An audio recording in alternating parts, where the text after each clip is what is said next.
Hello सांग माने मो ना राकेश कुमार ओझा आपण देखुचंदी ऑल इन वन वीडियो।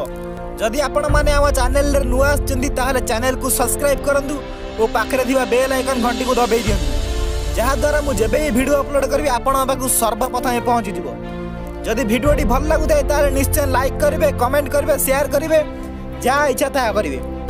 आज विषय होची कोरोना कोरोना कोरोना। यही भाइरस टी पूरा दुनिया को धीरे धीरे भयभीत कर सारलानी बा ताकू काबूरे रखी सारलानी। यही भाइरस सकाशे ना कुआडे जाई होउची, ना कोडी बसी होउची, ना पदा को बाहर होउची। कोरोना नाटी सुनिया मात्रे के देहरु लोमो टांकुरी उठिलानी।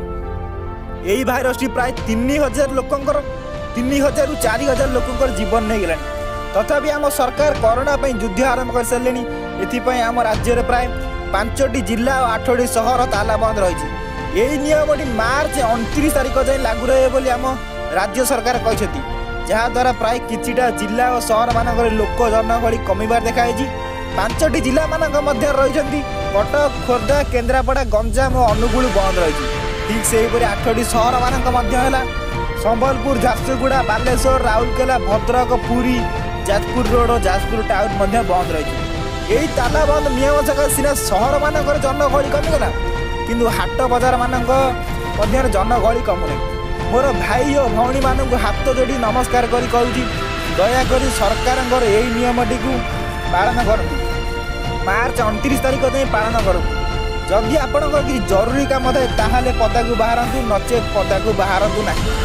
यही नियमटी को ठीक भाव आपण मैंने पालन करूँ। कहीं यही कोरोना भाइरस टी बहुत भयंकर भाइरस। अरे जब यही भाइरस टी कौन भी कारण आपण शरीर को आसी जाए ताले बहुत क्षति आपण एका सहे आपण आखपाखे थी लोक सहे। यही भाइरस टी मात्र किछि दिन भितर 3000 रु 4000 लोकंकर जीवन नहीं गला। यही आपण जापर यही भाइरस टी केते भयंकर। एथिपाई आपण सबुबले हुशियार रुहतु। केबे भी कौन लोक अधिक कथबार्ता हूँ नहीं बा जनगहली स्थान में अधिकांश समय रुहतु नहीं। सबुबले मास्क व्यवहार करूँ। खाइबा पूर्व भल भाव साबुन हाथ धोई खातु।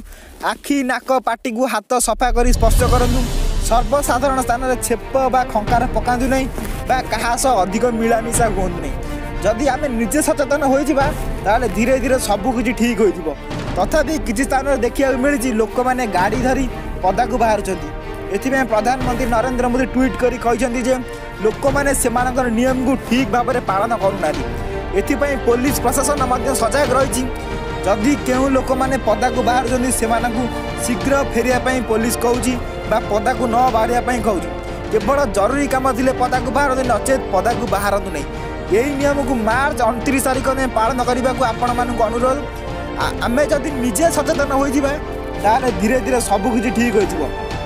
जदि वीडियोटी आपण मानक भल लागुताय ताले निश्चय लाइक करंतु, कमेंट करंतु, शेयर करंतु और चैनल को सब्सक्राइब करंतु। पाखरे दिबा बेल आइकन घंटी को मते दबाई दियंतु। जदि वीडियो रे किछि भूल रहि जाय ताले कमेंट कर निश्चय जानंतु। एति कहि रहउची धन्यवाद।